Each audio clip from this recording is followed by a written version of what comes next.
আৰু এই ৰেলপথটোৱে তো গাইছ এটা নিজৰা পাই গ'লো। মাই গড ইমান ওখ মন্দিৰ গাইছ। স্বাগতম জনাইছোঁ গৌডাছ ব্লগ চেনেলৰ অন্য এটি নতুন ভিডিঅ' লৈ। তো ভিডিঅ'টো স্কিপ নকৰাকৈ সম্পূৰ্ণ শেষলৈকে চাব। আৰু মই গৈ আছোঁ আজি অমুকত। ভিডিঅ'টো হ'বলৈ গৈ আছে ধামাকাত। দেৰি নকৰি আজিৰ ভিডিঅ'টো কৰোঁ ষ্টাৰ্ট।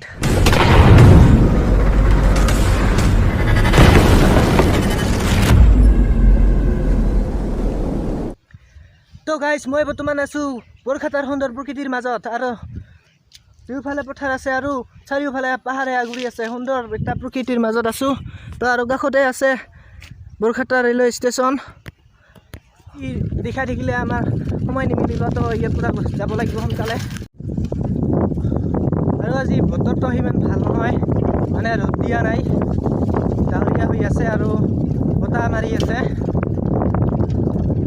বৰষুণ নাহে তথাপিও আজি বতৰ ভাল হওক চাই বেয়া হওক, মানে বহুদিন ভিডিঅ' চিডিঅ' দিব পৰা নাই, সেইকাৰণে ভাবিলোঁ এটা ভিডিঅ' দিয়া যাওঁ। তো গাইছ মই বৰ্তমান আছোঁ বৰখাটাৰ এম ই স্কুলত। তো আৰু অলপমান গ'লে খবৰবোৰ পাই যাম। তো মানে হাইৰোডত বহুত ভিৰ হয় আৰু বহুত জোৰকৈ বতাহ মাৰি আছে, সেইকাৰণে চাইকেল চলাই ভিডিঅ' কৰিব নোৱাৰি, সেইকাৰণে চাইকেল ৰখাই ভিডিঅ' কৰিব লগাত পৰিছে। এয়া আপোনালোকে দেখা পাইছে বৰখাটাত।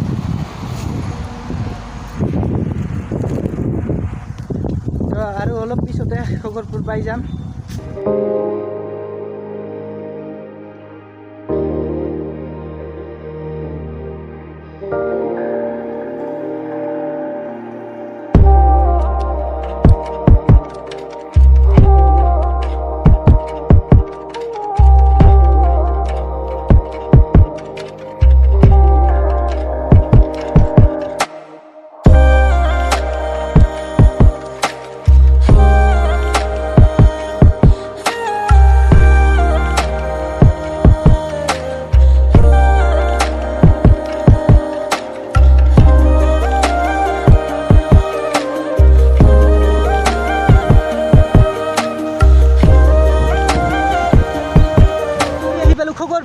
খগৰপুৰৰ এয়া টানেল, মানে পাহাৰখন নাকাটি ইয়াতে এটা টানেল বনাই দিছে।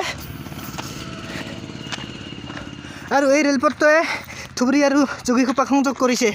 ভিতৰত নহমা। তো এতিয়া আমি আৰু সোনকালে যাব লাগিব মহাৰাণী টেম্পল। তো গাইছ এইবাৰ আমি উঠি আছোঁ খগৰপুৰৰ ঠিয়ানি। এইটো ঠিয়ানি বুলি কয়, বহুত থিয় হয়। তো চাইকেলেৰে ইয়াত উঠিব বহুত টান হয়, চেনে লাগে যেন পিছফালে কোনোবাই টানি ধৰিছে, পিছফালে কোনোবাই টানি ধৰা যেন লাগে। গাইছ ঠিয়ানিটোৱে অৱস্থা বেয়া কৰি দিলে, ভৰিৰ বিষ উঠিল। সকলক কৈ থাকোঁ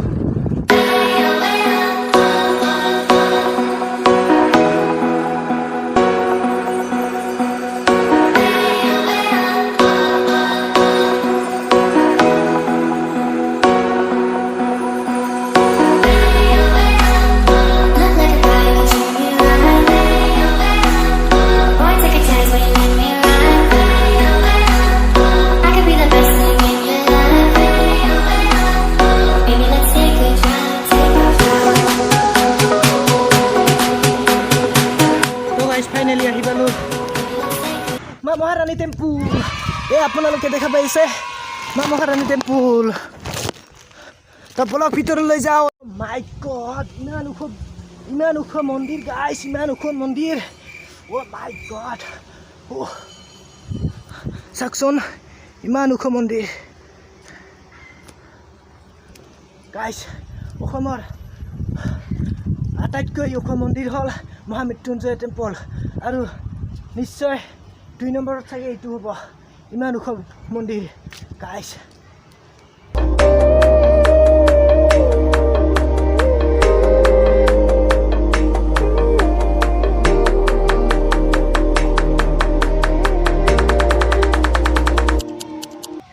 ভিতৰলৈ যাওঁ বলক, কি আছে দেখাও উঠো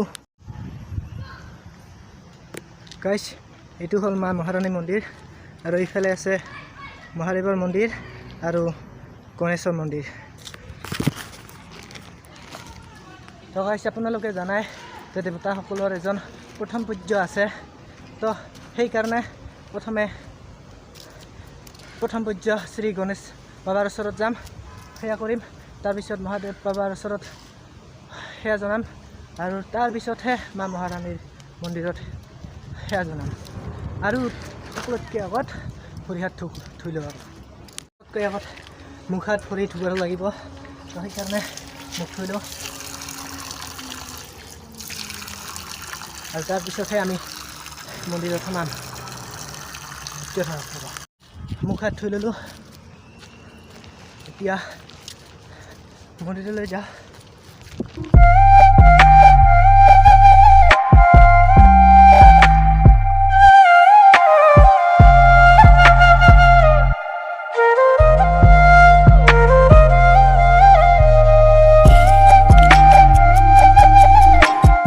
গণেশ মন্দিৰত আহি পালোঁ। প্ৰথম পূজ্য শ্ৰী গণেশ দেৱতা। প্ৰথমে আমি গণেশ বাবাৰ ওচৰত আমি সেয়া জনাম আৰু আশীৰ্বাদ ল'ম। তাৰপিছত আমি বেলেগ মন্দিৰৰ মূৰত গৈ আছোঁ ৰ'বা। গণেশ বাবাৰ সেয়া জনালোঁ, এতিয়া বেলেগ কথা। সময়ৰ আগতে প্ৰথমে দেখিব নন্দীজীক, আৰু এইটো হ'ল শিৱ মন্দিৰটো। ইয়াতে এটা শিৱলিংগ আছে দুটাকে। মই ইতিমধ্যে সেয়া জনালোঁ।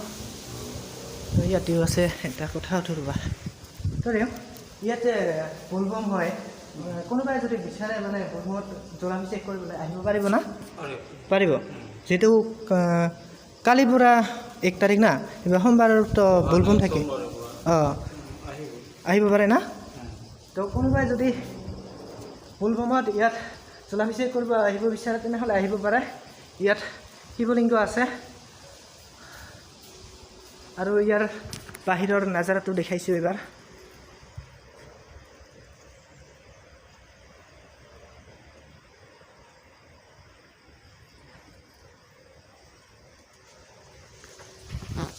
তো এতিয়া মহাৰাণী মাৰ মন্দিৰটোলৈ যাম বোলা।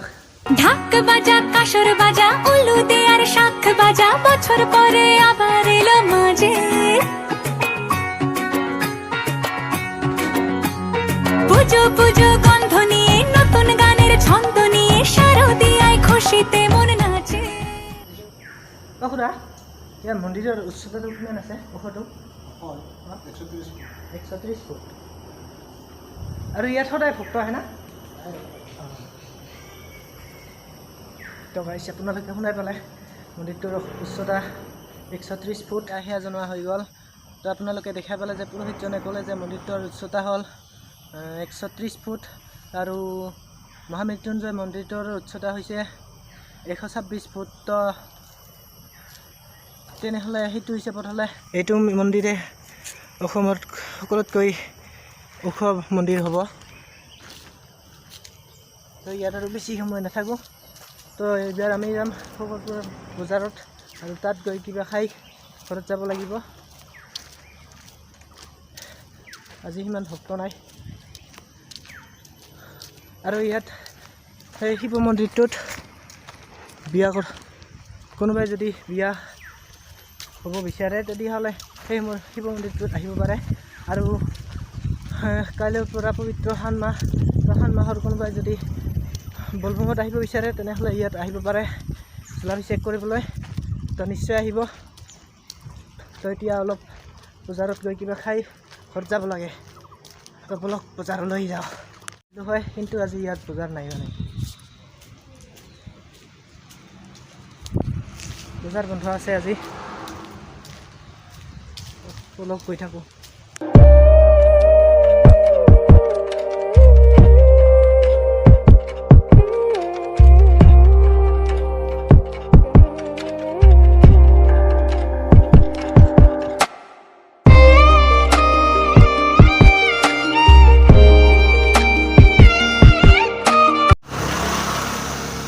আমাৰ ফালে যেনেকুৱা ৰাস্তাবোৰৰ দুয়োকাষে পথাৰ থাকে নাইবা মানুহ ঘৰ থাকে, কিন্তু ইফালে কেৱল পাহাৰ আৰু পাহাৰ। পাহাৰৰ মাজেৰে বাট ৰাস্তা চাইকেল চলাই উঠিব নোৱাৰা হ'লো খোজকাঢ়ি গৈ আছোঁ নহ'লে উঠিব নোৱাৰি তো গাইছ এটা নিজৰা পাই গ'লো চাওক এটা সৰু নিজৰা কি নহওক নিজৰাটো অলপমান মুখখিনি ধুই দিওঁ ইয়াতে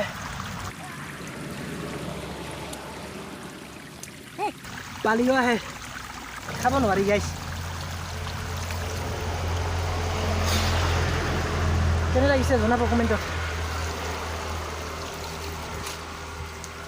ইয়াতে বেছি সময় থাকিব নোৱাৰি যাব লাগিব নে এই পাহাৰৰ মাজত অলপ ভয় ভাৱটো আহি যায় কেলা হেল্ল' গাইজ তো বহুত দিন হ'ল ভিডিঅ' চিডিঅ' দিব পৰা নাই সেইকাৰণে ভাবিলোঁ আজি এটা ভিডিঅ' দিয়ে যাওক আৰু সেইকাৰণে মই আজি আহিছোঁ মা মহাৰাণী মন্দিৰলৈ আৰু আপোনালোকে মোক খালি ছাপোৰ্ট কৰক আৰু মই নতুন নতুন ভাল ভাল ভিডিঅ' দিবলৈ চেষ্টা কৰিম তো মোক লাগে আপোনালোকৰ খালি ছাপোৰ্ট আৰু আপোনালোকে ছাপোৰ্ট কৰিলে মই বহুত প্ৰেৰণা পাম আৰু ভাল ভাল ভিডিঅ' দিবলৈ চেষ্টা কৰিম মোক লাগে খালি আপোনালোকৰ ছাপোৰ্ট এটা লাইক লাগে আৰু এটা ছাবস্ক্ৰাইব তো যোনে যোনে ভিডিঅ'টো চাই আছা সিহঁতে যদি ছাবস্ক্ৰাইব কৰা নাই এতিয়াই ছাবস্ক্ৰাইব কৰক